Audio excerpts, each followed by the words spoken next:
आज हिंदुस्तान में बड़े पैमाने पर विद्यार्थियों और युवाओं में आत्महत्या की घटनाएं प्रकाश में आने लगी हैं। कभी गौर से सोचा आपने इन आत्महत्या की घटनाओं का मूल कारण क्या है?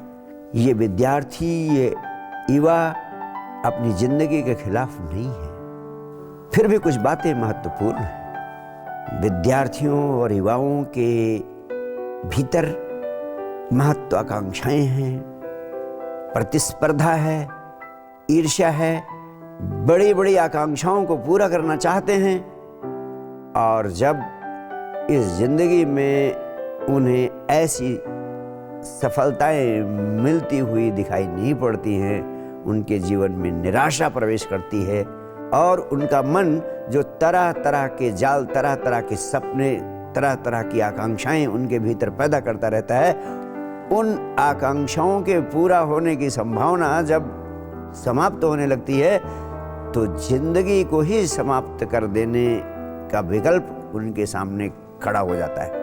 यही कारण है युवाओं में हीनता की भावना आती है और उस हीनता की भावना से बचने के लिए आत्महत्या का विकल्प चुनना उनके लिए मजबूरी बन जाता है। इन मन के जालों से युवा पीढ़ी को मुक्त करना अनिवार्य है। उनके भीतर समझ की क्रांति पैदा करना जरूरी है, तभी मन के इन जालों से हमारे देश के युवा मुक्त हो सकते हैं। इसीलिए मैं कहता हूं, धर्म और अध्यात्म जीवन के किसी विशेष मोड़ पर आरंभ नहीं किए जाने चाहिए। जीवन, धर्म और अध्यात्म का प्रारंभ उसी बिंदु से होना चाहिए जिस बिंदु से मनुष्य का जीवन प्रारंभ होता है। मनुष्य का जीवन प्रारंभ होता है जब से बच्चा समझदार होता है। जब बच्चा समझदार होता है, उसकी समझ के साथ साथ अध्यात्म और धर्म जीवन जीने की कला के रूप में उन्हें सिखाया जाना चाहिए। शिक्षा का महत्वपूर्ण अंग होना चाहिए हाउ टू लिव लाइफ, इस जीवन को आनंद से कैसे जिया जाए। और साइंस डिवाइन के माध्यम से जीवन जीने की इसी कला को बचपन से ही सिखाने का अभियान चलाया जाना जरूरी है।